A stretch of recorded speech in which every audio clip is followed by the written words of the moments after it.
Okay, in this video, we're going to discuss how to solve problems on markup. Okay, markup is a topic on business mathematics. Okay, so let's start with the definition.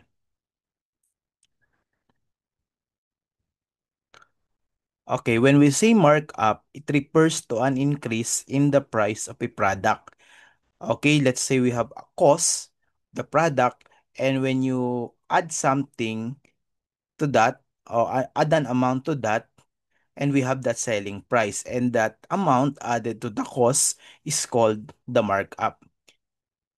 You increase the price so that you gain profit, right? So markup is the increase in the price.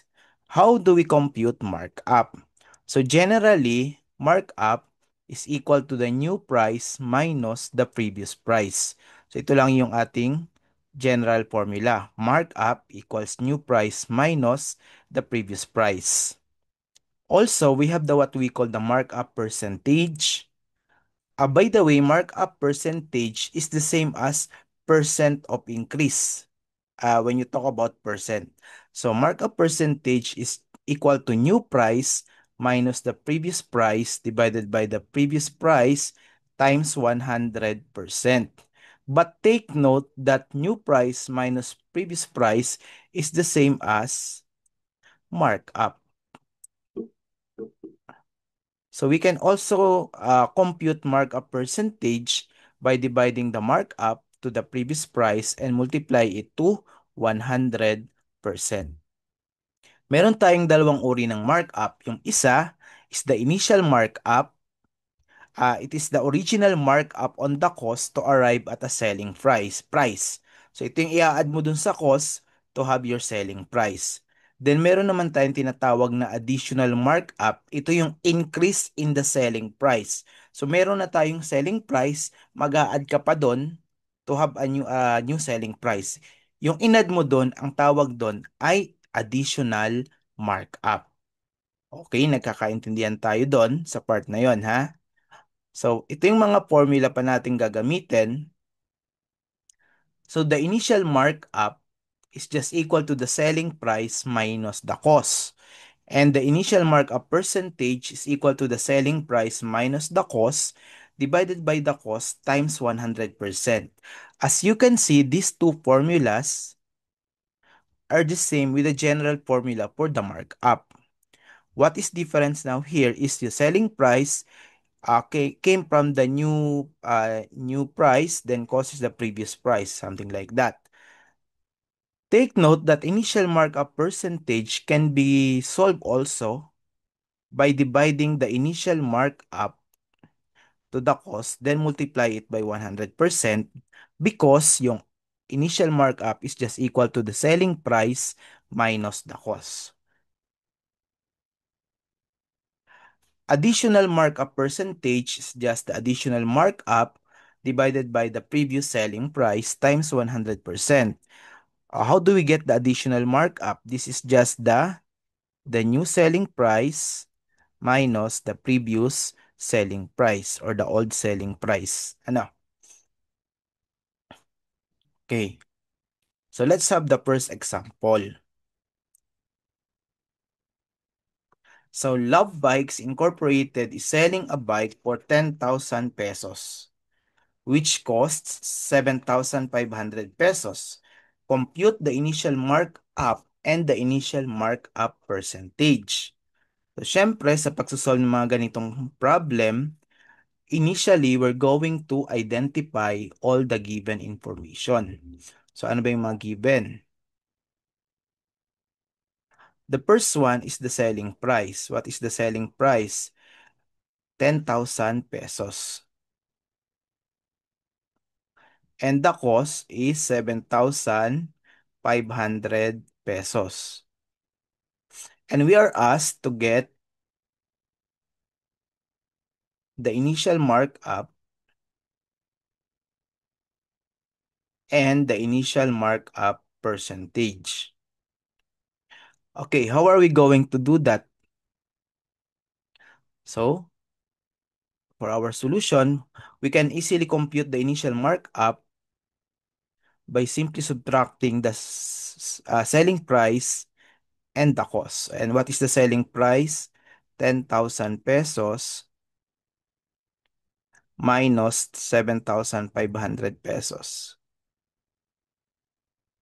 which is equal to 2,500 pesos. So this is the initial markup. How about the initial markup percentage?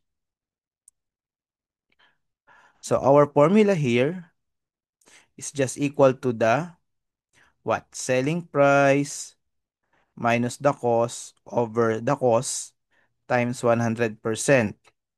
Or we can simply use, instead of SP minus C, we have the initial markup divided by the cost times 100%. So therefore, the initial markup percentage is just 2,500 pesos divided by the cost of 7,500 times 100%. And what is the answer to this? We have 33.33%. Okay, that's the initial markup percentage. So, anong ibig sabihin ba niya nung 33.33%? Yung ibig sabihin lang niyan is yung 33.33% ng original ng cost, 7,500, yun ang inad mo dun sa cost to come up with the selling price. Okay? And the 33.33% of 7.5 is just 2.5. So let's go to the second problem.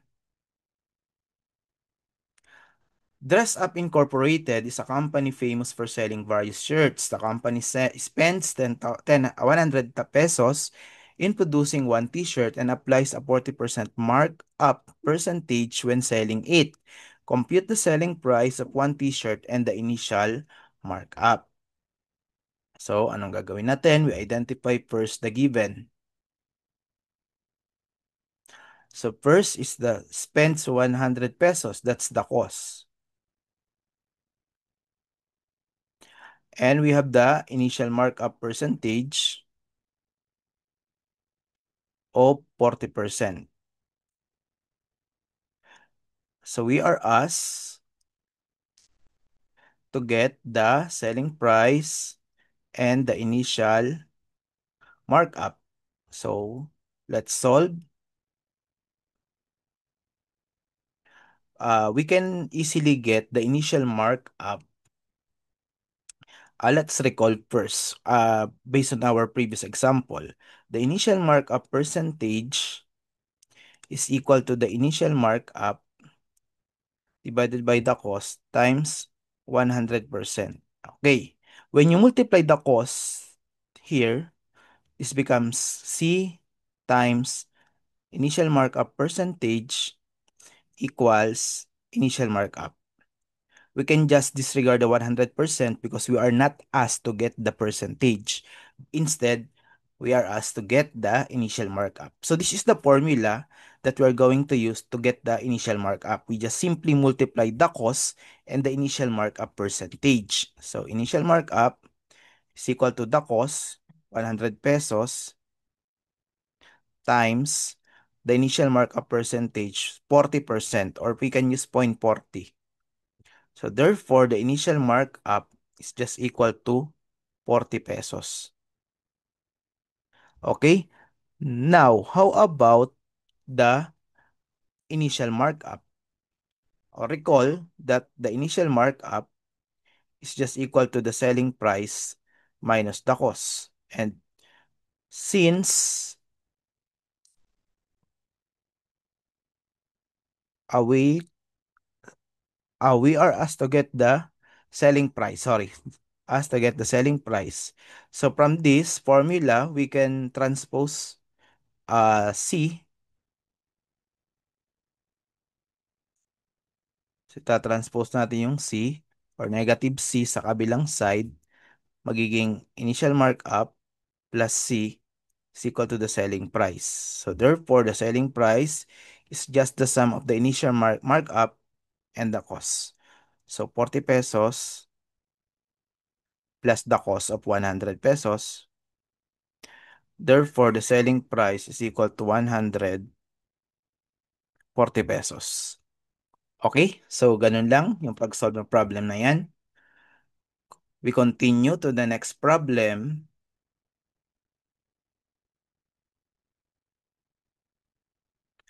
Todo White Incorporated is selling soaps at 50 pesos per unit while having a 35% markup percentage on costs. Compute the cost per soap and the initial markup. So, identify ulit natin ang given. We have the selling price of 50 pesos. Then, the initial markup percentage is 35%. And we are asked to get the cost and the initial markup. Okay. So, how are we going to solve this one? Ngayon, ang gagawin natin, balikan ulit natin yung formula natin na initial markup percentage, yung pinakang original, SP, selling price, minus the cost, divided by the cost, times 100%. Ngayon, ang hinahanap natin ay yung cost. Kasi meron tayong initial markup percentage at meron din tayong SP or selling price. So, ang gagawin natin, i-multiply natin yung C dun sa initial markup percentage. So, C times the initial markup percentage equals SP minus C. So, we can now disregard 100% dahil nga hindi naman natin hinahanap ang percentage. Ngayon, since we are looking at C, itong negative C sa right side, dalhin mo sa left. So, we have C times initial markup percentage magiging plus C is equal to the selling price. Then makikita niya, two terms ito. Yung C at IMU percent is just one term, then another C. So, in algebra, may common factor na C. So, ilalabas mo yon C times yung first term, magiging initial markup percentage na lang, plus, since yung C nalabas mo na, may matitirang 1 na lang dito.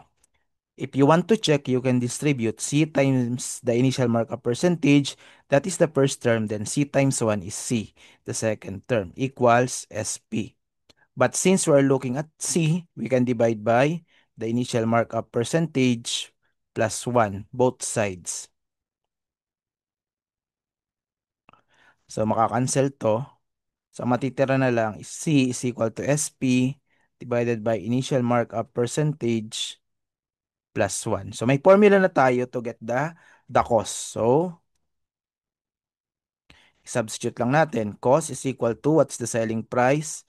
50 pesos divided by the initial markup percentage, 35%. So, we can use 0.35 plus 1. So, C is equal to 50 pesos divided by 1.35. And what is the cost? You simply divide. So, 50 divided by 1.35 is equal to 37.04 pesos. So, this is our cost. And how are we going to get the initial markup? Eh, syempre, alam naman natin na yung formula dyan, that is selling price minus the cost. So, we just simply subtract 50 and 37.04.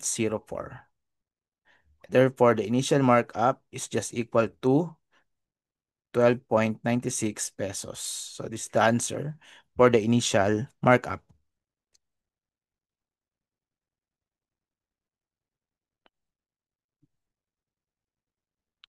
Let's go to the fourth problem. To take advantage of the demand during the Christmas season, Love Bikes Company increased the selling price of its bike from 10,000 pesos to 12,000 pesos.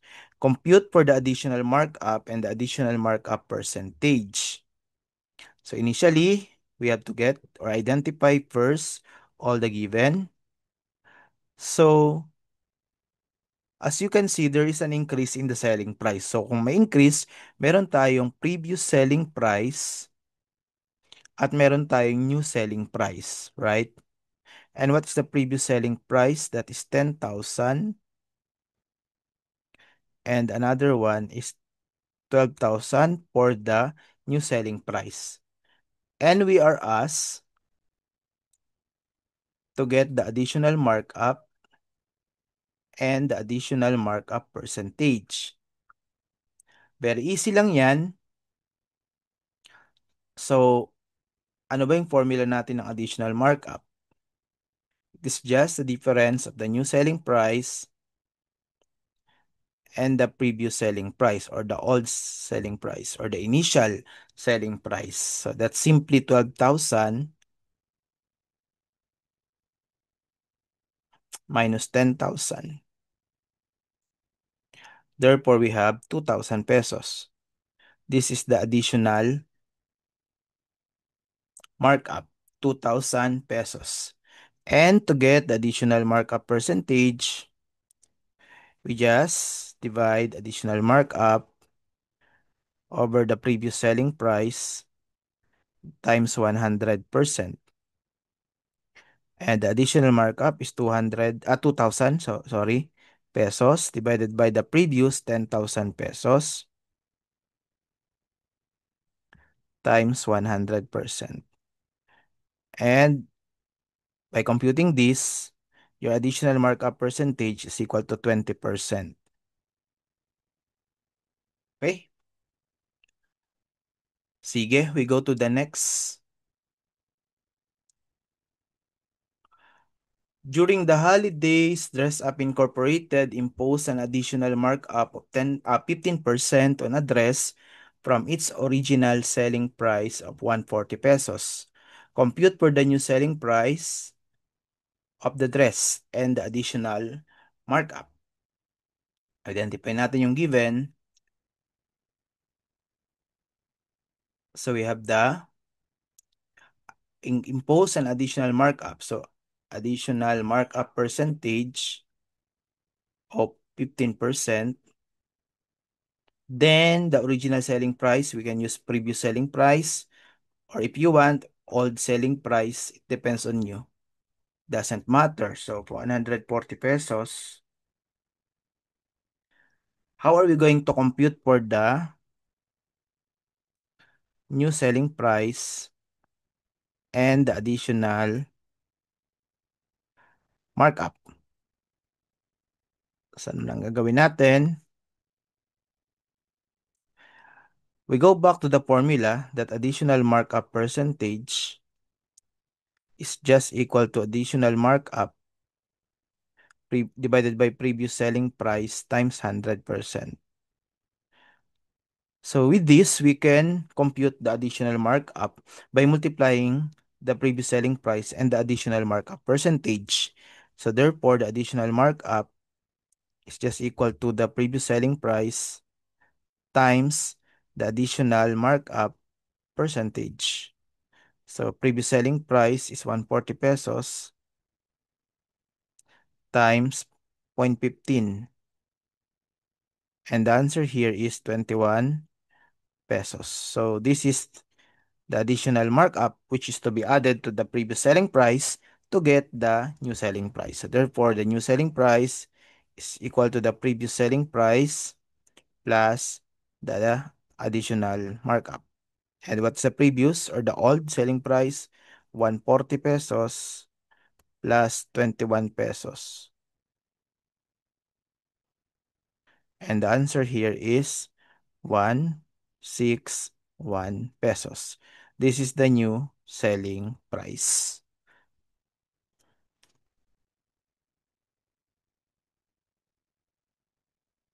Okay, how about the next problem?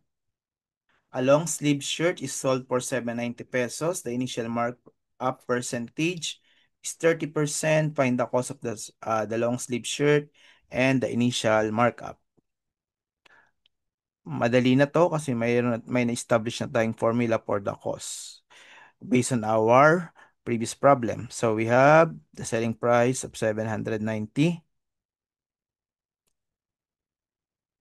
and the initial markup percentage of 30%. By the way, if the problem just state markup or markup percentage, it's the same as the initial markup. That's a common thing. Ano? So, you're asked to get the cost and the initial markup. And again, let's recall what's the formula to get the cost. The cost is just equal to the selling price, initial markup percentage, plus 1. Therefore, the cost is equal to the selling price, 790, divided by 0.30 because that's 30%, then plus 1. So we have 790 pesos divided by 1.31. 1.30, sorry. Therefore, the cost is equivalent to 607 pesos and 69 centavos.